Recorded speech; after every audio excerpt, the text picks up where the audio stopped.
Polacek. And Josh, here's what I love. Here's what I love, man. Like, just so you guys know, when we talk about accountability, like my SMDs, my leadership team, the leadership team that you see before here today, I'm super proud of. We've got a group text that we communicate on, like important stuff. Every Monday morning, full-timers are area-wide. Every Wednesday evening for general training. Every Saturday morning for general training. And most Friday mornings for this conference call. I don't have to send out a text go, hey, what are your numbers today? They just boom, boom, boom, boom. These leaders start going, here's how many I got in attendance today. Here's how many I got today. And it's about attendance because the guy or gal with the biggest team always wins here. It's worked that way since the late 70s when we started this business. Still is true today. The guy or the girl with the biggest team is going to win. And so it's a game of attendance and growing the size of your attendance. I'm trying to teach the leaders in my base shop to have that kind of accountability for them to be driving the number, them to be paying attention to the number, them already ready to report the number before I report because it's something they're paying attention to. The leaders in my base shop are not yet there, but the leaders in the hierarchy sure as hell are. They're totally on top of it. And one of the things I just love to see is like Josh and Kat like just did such a WFG cool thing last year. They took out their RV and the two of them and their family, their kids, like went all over the country. I don't even know how many months. It seemed like half the year last year. They were touring the country, running the business out of their RV, but like doing something that quote unquote normal people aren't supposed to be able to do until you're retired. And here they would create this unbelievable experience for their kids that their kids will literally never forget, nor will Josh and Kat, while running their business. And Josh and I had a couple of great conversations in December getting the year started. And here's what I told Josh, and I want to just sort of claim it and put it out there for all of you. Like, if you know Josh and who he really is and what he's really about, this guy is a world-class competitor when it comes to mental toughness, when it comes to competing, when it comes to, like, his ability to focus. I've talked before about the difference between light diffused and light focused. Light fused, right? There's light in my home. You go outside, you can get a tan, or right? But you begin to use a magnifying glass, you can eventually get light so concentrated and so focused that light waves can cut through steel. We call that a laser beam, right? This is a dude that when he puts his mind on something and really decides, like his ability to take all the distractions out and just hone in and be super intense and super intentional is beyond elite. I mean, it's like a freakish level, and it's not. I don't know that it was something he's gifted at as much as he's worked at, but it's something really, really special. And part of the conversation I had with Josh as we were preparing for this year, I go, this is incongruent to me because in certain areas of your life, you're like world class. Literally, people around the world know who you are, and in WFG, you're not. You're a good SMD. And I said, I believe this year, Josh and Kat are going to do something historic, and people outside of our hierarchy, because I'm letting the cat out of the bag right now, people outside the hierarchy go, what the hell? Where did they come from? Like, what are they doing? Like, they must be doing some, like, uncompliant presentation or something like that, or they must be fraudulently doing something because there's no way that their numbers can change that radically, that quickly. But I think as Josh and Kat begin to go like this towards the business, you're going to start to see some insane things happening. And here's what I know. We went from the leaders reporting their attendance numbers, and Josh is like a 5, right, every meeting, to all of a sudden it's like 17, 18, 20, meeting to meeting to meeting. He's getting really intentional about what he's doing here, and the business is growing as he's beginning to put his time and energy towards it. And I'm just so excited about, like, what I think this year's going to hold for him. So, Josh, if you would finish the call for us, can't wait to hear about your plans for the year, what you've been doing intentionally, how you've been doing it so far, any challenges you've had along the way, and what's next. Take it away, Doug. Awesome, Christopher. Hey, thank you, Team Freedom, Christopher, for having us here. You know, just honored and privileged to be, you know, part of such a great team. And it's kind of funny that you mentioned that, Christopher. Yeah, we did travel a lot last year. And we were in the RV going from state to state and stuff like that, even to the point where it's kind of funny. I think people might have thought we were homeless at one point, or hey, do you live in your car or something like that. I'm like, no, we're having the time of our life, but it was a lot of fun, and I look at what we've been doing, and I'll start with this. It starts with just getting you in the right mindset. So I knew, like, coming into this year, one of the things I think, like, when I came into WFG, and this isn't anybody's fault intentionally, but sometimes I think that leaders have the tendency to downplay people's success if they come from other industries or if they've had success elsewhere, right? I've worked really hard in my life. I've always done the right thing, and we've had success in other life. Like, I've built other businesses. I've had I've done a lot of different things, but I was like, why is that same success not necessarily translating here to WFG yet? Because I know it will, and it's just a matter of focus. But the main thing was really just getting myself back into feeling good about me. So if you feel good, you're gonna end up doing good. So the main part is I need to increase my capacity. I need to increase my energy. I need to increase everything about my mental state and where I currently am. So I started working out again and just getting back into shape and feeling good and energy levels. I started cutting out sugar. I just want you guys to know right now that sugar is destroying your life, and it is sucking your energy and life of you. You really got to cut it out, and cut it out to a very minimum. We're at the point now, if I have a little bit of sugar, I feel like it's just not right. So that increased level of energy, and when you're in a good place and you're feeling good, you're doing good things start to happen. But really the culture, Christopher said, what happened with our team attendance, it's really the culture. We're not leaders that say that we believe in people. We're leaders that really do believe in people, and we're real with people. It is, you see what you get. Specifically for team attendance and things like that, we started creating a culture of family. I want you guys to think about, when somebody knows that you really care about them, when you don't just say it, but you prove it through your actions. And we're not bending over backwards for our team or wasting our time. I want people to understand that. But we are in a position where we're just being real with people. Like, I think that's the most important part. People come into business with you. I see a lot of people who recruit a lot of people, but I'm like, where are these people? We don't recruit as many people, but we have people that stick. And the reason they stick is because we utilize the system here to empower people, to identify what's great within them, and to become a leader and to take responsibility, versus utilizing the system to drive it through ego to create followers, to validate us as a leader. And I think that's a really big thing. And you start to see some of these things with Jessica, Shannon, and Felipe, that it was always in there. It was always within them. We just helped them to see it and to point it out and to believe in them. A good coach and being a good mentor to people, like really listening to people. Our team has a culture of family, and we started talking about, our team call on Sunday night is where we get together, and we're in business with each other, and we're business partners. So what type of business partner are you? Like, if you opened up a pizza restaurant, if you spent $1 million to open up a business and you're not showing up to the business, it's not just Kat and Josh's last name on this. We're a group of people that have come together, and all of our family's last names are involved in this. So we got to fight for that success. We got to fight for this as a group. We're not moving as an individual. We're moving as a team. We're moving as a unit. Where somebody's weak, somebody's strong, we're gonna help you. We're gonna be there. We're gonna support each other. We're gonna figure out what your strengths are, and we're gonna utilize that as a team. And now people understand that.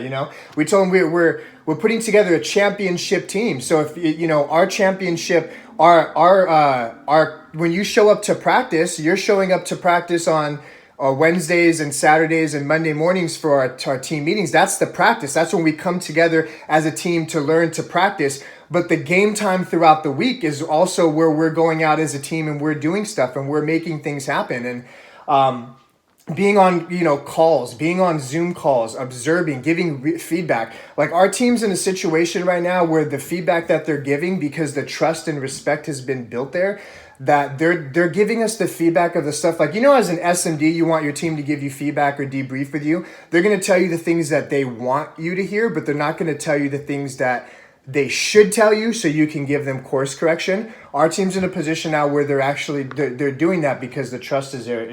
It's been built. And as part of that culture, if this is a championship team, well, how are you showing up?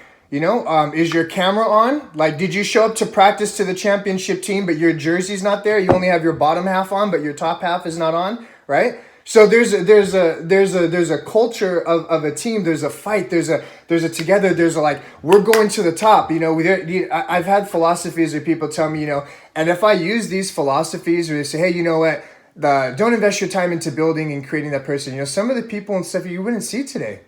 You wouldn't see them having the success they have. We truly believe it in people. We say and do what we're going to do. And we just got really focused with stuff. Our teams last month, submitted 30,000 points. And we have great people on the team that are aligned, that are coachable. And the leaders are emulating and duplicating that culture. So now you have a whole team that's starting to do that. And it's really awesome to see people.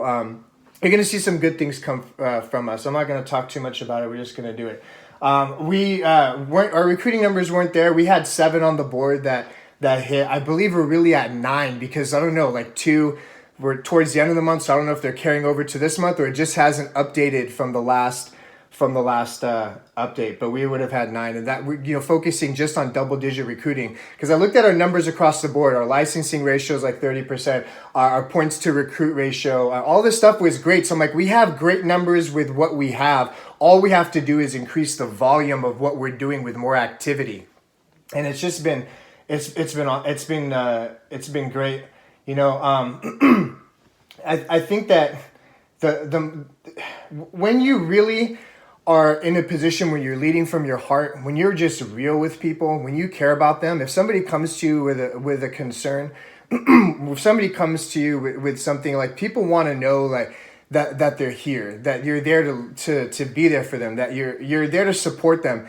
And when you believe in people and you point out their greatness, and one of the things we stopped talking about like negativity or challenges or any of that stuff. We lead our team from a faith perspective. Yeah, those challenges are there, but when they arise, their faith is now bigger than those challenges. When they're making those calls, it's not about the challenge, it's about the mission, it's about the faith, it's about that family on the other end. It's about making a difference. We're not here saying oh, we're just going to go out and serve families and help them. Like, no, this is really our mission. This is what we are doing. This is who we are. It's a difference that you can make for people. And when you understand how powerful this platform is and how it can change people's lives, that's the energy you're transferring to people. But if you don't have that energy, if you don't feel that way, if you don't possess it, you're not going to be able to transfer it.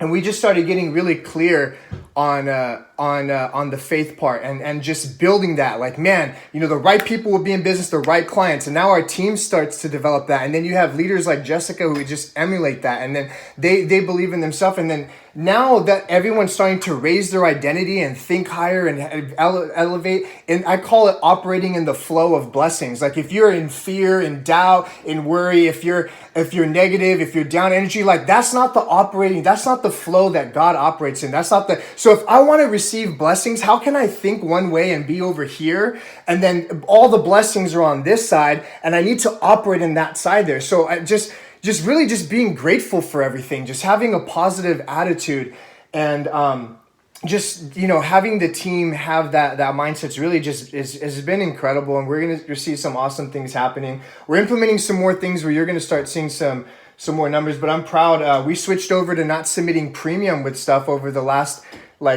month of December. We started really doing that. So we have stuff that's building in the pipeline, and we're going to start seeing things consistently hit.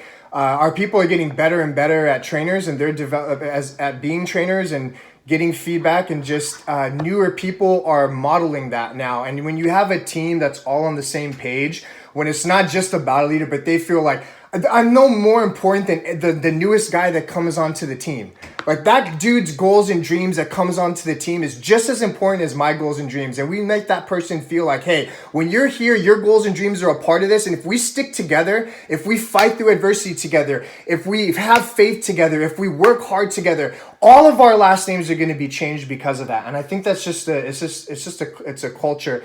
And it's a prayer, and it's an affirmation, and it's a way of being. So that's just really some of the things that we've been doing, Christopher. I've been filling out my accountability sheet. That's been my my problem filling out my accountability sheets and stuff, just being accountable, working on the numbers. And now the leaders know, hey, if I'm a leader, I got to be accountable for me. So if you have one person on your team, you got to be accountable for you. If you can't lead you, who the heck else is going to follow, right? So I'm there, I'm accountable. I showed up, coach. I have my jersey on. I'm front row. My camera's on. We're ready to get into the game. We're here to practice. And now we got to see who our players are. Let's get into the week and let's go out there and do it.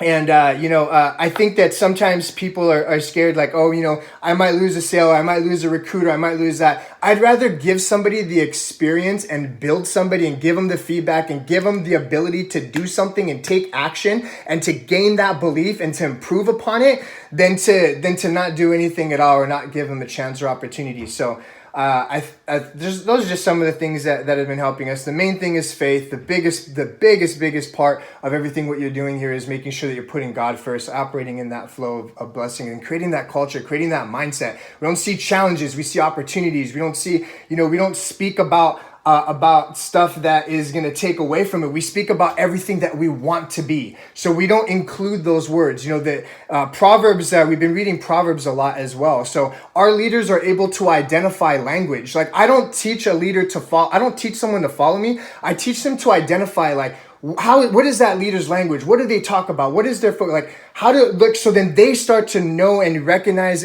things and great things within themselves, and then we reinforce it with, man, do you see what you did right there? Bam, that was incredible. And it's just that belief. People need people to believe in them. Anybody can beat people up, and the people that are getting beat up all the time, I feel like sometimes when leaders talk to it, we say we're talking to the 20% of people, but we really are talking to the 80% of people. And we're talking to those 80% of people because we're trying to force them to move rather than talking to the 20% of people who are doing stuff and seeing the inspiration that happens through there. Beating someone up never gets them to where they want to go, but inspiration lasts, belief lasts. So when you care, when you love someone, when you do that type of stuff, and then you have that culture, you come together. That's the best way I can explain it, Christopher. If there is anything else you'd like me to add to it, I can. But I think, I'm just grateful for our team. I'm grateful for the fact that, everyone's just taking action and that us as leaders had to do that. We had to take more personal action as leaders. Last year, I wanted to see, hey, can our team even run if we step away from it? Like as an SMD, if I step away from the team for 5 or 6 months, will my team even operate or be there? And then we talked with our leaders. We did this. We were there coaching and directing the whole time, but that proved to them that through that coaching and direction, they could do it. They were already doing it. We're like, man, look, you guys are already doing it. They're like, oh shoot, we were doing it. They're like, yeah, we can do this now. And then that belief was there. So it's been awesome. It's been a privilege. I'm grateful for this hierarchy. I'm grateful for Christopher. I'm grateful for everyone here because we learned so much from you, and we're so thankful from you for all of you guys. You can learn stuff from new people. You can learn stuff from brand new people. They have gifts, talents, and skills in their where they came from and what they've done, but utilize that stuff. I just transferred my skill of relentless hard work in my athletic stuff to if I start focusing and feeling good there, I'm going to be able to bring it over here. Find what that is for you or get with your mentor coach so they can help you identify that. And now you'll take inspired action. Thank you guys for letting me share. I appreciate you today. We love you guys and we love this team. Thank you.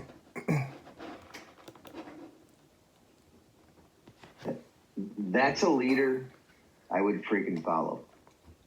Like, sincerely, I found myself thinking that thought over and over as I was listening to Josh talk. And then I found myself asking myself this question. I don't remember the last time I said that. But that's a leader that I would follow. Like, you can tell how genuine he is, how much all this means to him, how much his people mean to him. From the newest guy and their dreams and their goals, like how sincere he is in his passion for what he's doing, his congruency in what he believes and what he's doing, from what he's saying to what he's doing.